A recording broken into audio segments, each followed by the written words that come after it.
Hola a todos, vamos a hablar entonces en esta nueva oportunidad de nuestra clase de Derecho Civil Bienes. ¿Listo? Lo primero que vamos a hacer es a definir el concepto de bien. ¿Qué es un bien? Un bien es cualquier cosa que ocupe un lugar en el espacio. Esa es nuestra definición genérica, pero nosotros vamos a aplicar una definición que es la que vamos a utilizar para el desarrollo de nuestra asignatura. Y esa definición tiene tres elementos. La primera es que un bien puede ser cualquier cosa material o inmaterial. Primero de los elementos. Segundo, que ese bien haga parte del patrimonio de un sujeto. Nosotros ya hemos hablado de patrimonio en nuestro capítulo de atributos de la persona, ¿cierto? Y el patrimonio es uno de ellos. Entonces ya tenemos la noción en qué consiste el patrimonio. Segundo de los elementos. Y tercer elemento, que ese bien sea susceptible en dinero. Entonces, esa es la definición que nosotros vamos a utilizar para desarrollar nuestro tema en Derecho Civil Bienes. Ya tenemos claro el concepto, ahora vamos a ver el Código Civil, cómo clasifica los bienes.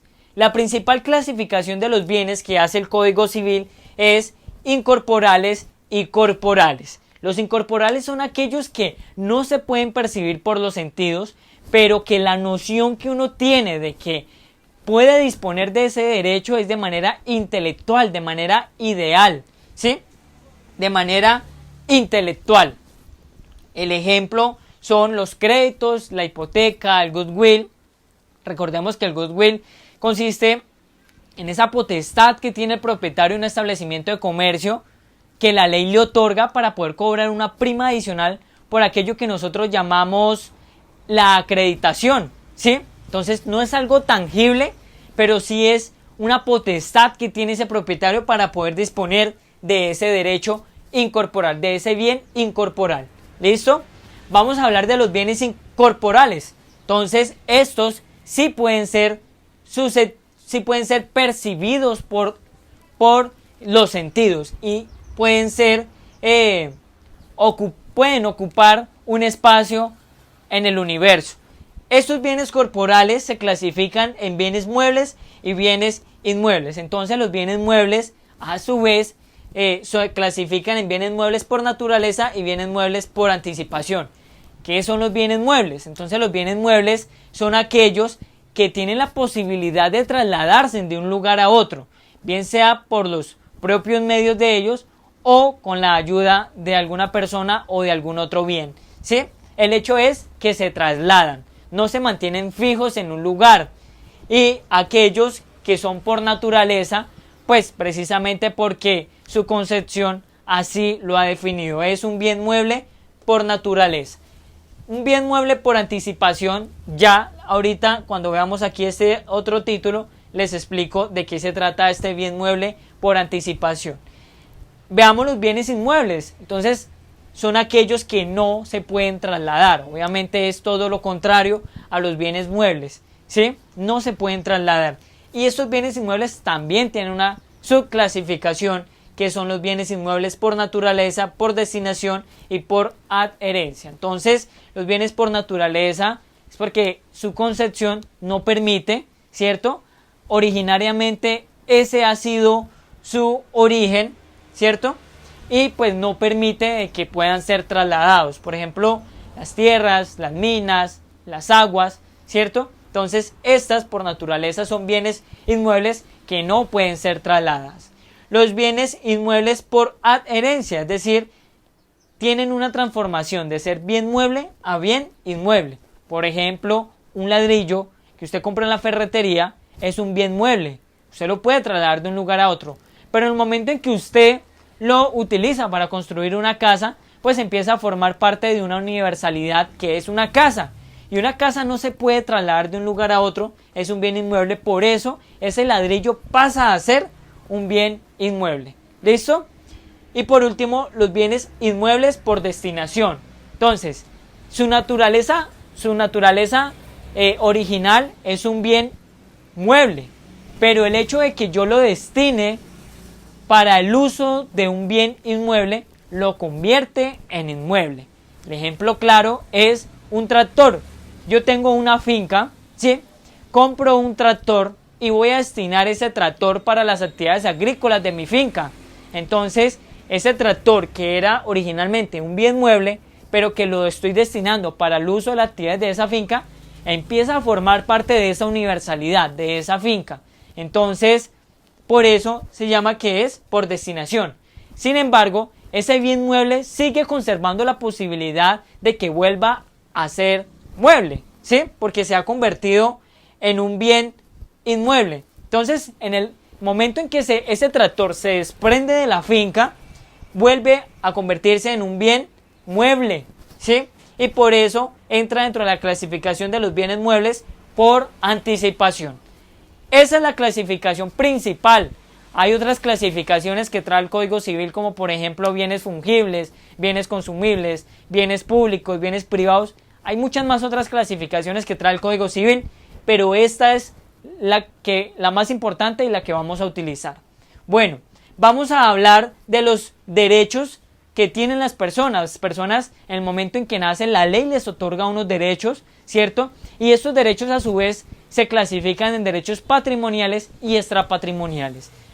En esta clase nosotros nos interesa hablar de los derechos patrimoniales, aquellos que empiezan a formar parte de uno de los atributos de la persona, que es el patrimonio. Y la ley define al patrimonio como aquella universalidad jurídica conformada por bienes, activos y pasivos, ¿cierto? Recordemos que la definición que nosotros tenemos de bien es que ese bien pueda ser susceptible de valoración económica y que haga parte del patrimonio. Entonces ya tenemos claro qué es un bien y esos bienes vienen a formar parte del patrimonio.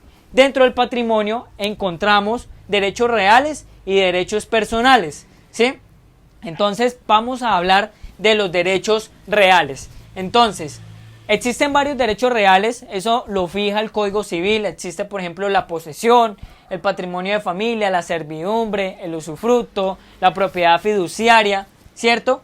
Pero vamos a hablar de el dominio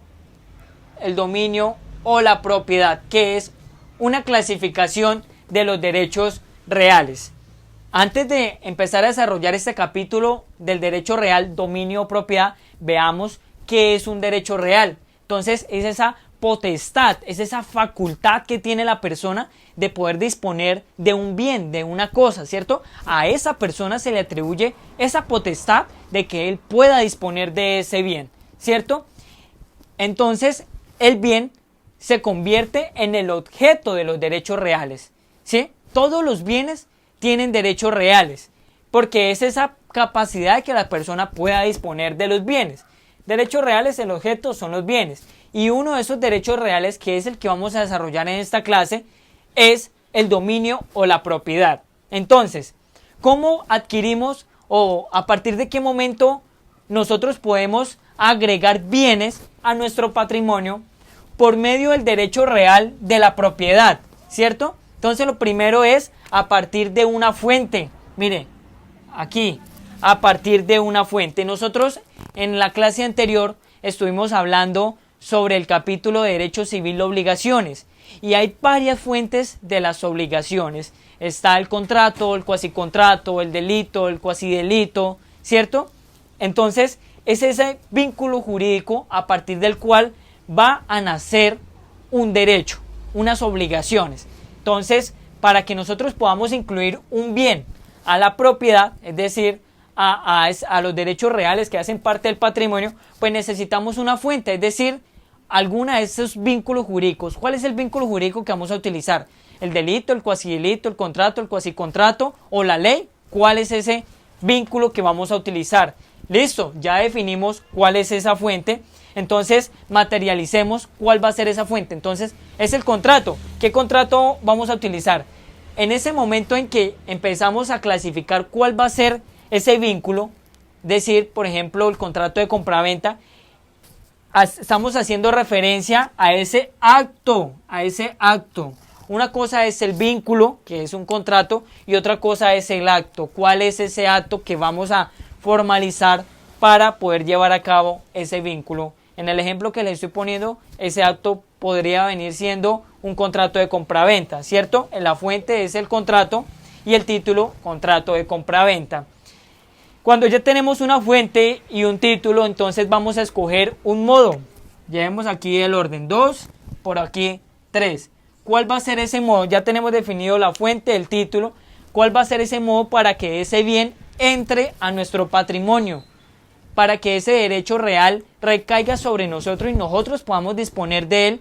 Y el hecho de que yo pueda disponer de él, pues puede hacer de que yo lo pueda incluir a mi patrimonio. Entonces, los modos de adquirir nos los vamos a aprender así como nos aprendimos los atributos de la persona con la frase enano capado. Nosotros nos vamos a aprender los modos de adquirir con esta frase de patos, ¿sí? Prescripción, acepción, tradición, ocupación y sucesión. ¿La prescripción en qué consiste? Las personas tienen derechos sobre las cosas, sobre los bienes, pero el hecho de que las personas no ejerzan la actividad o los derechos sobre esos bienes de los que ellos tienen, válgase la redundancia, derecho, pues cabe la posibilidad de que se le pueda extinguir esos derechos porque alguna otra persona vino a ocupar ese lugar que le correspondía a otra persona.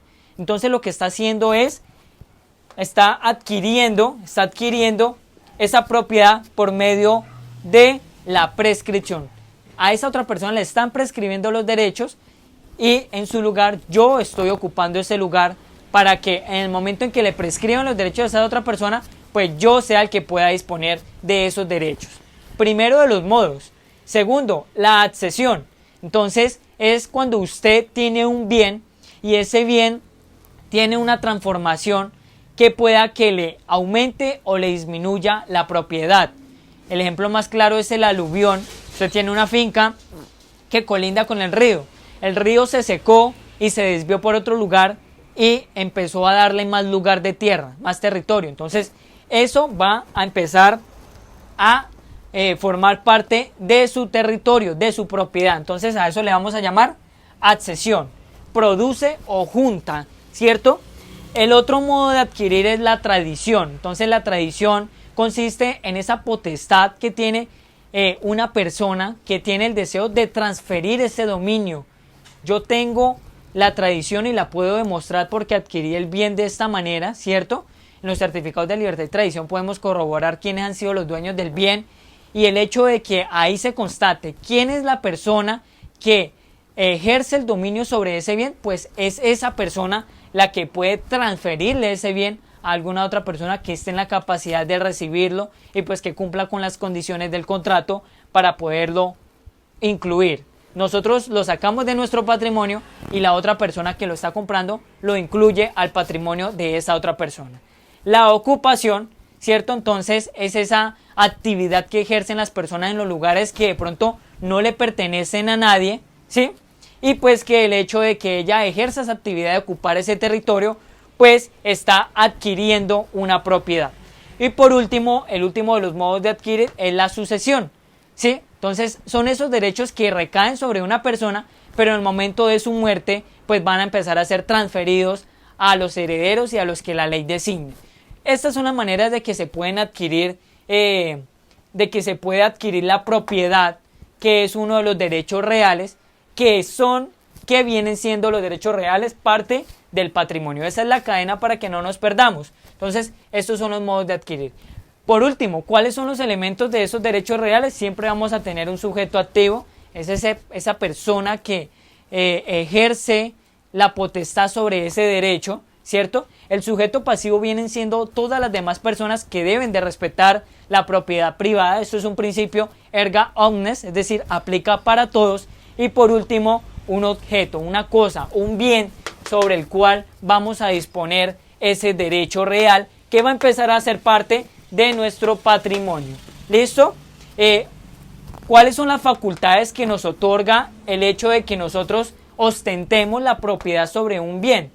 Debe ser completa, que nosotros podamos usarla, que podamos gozarla y aparte de eso podamos disponer de ella.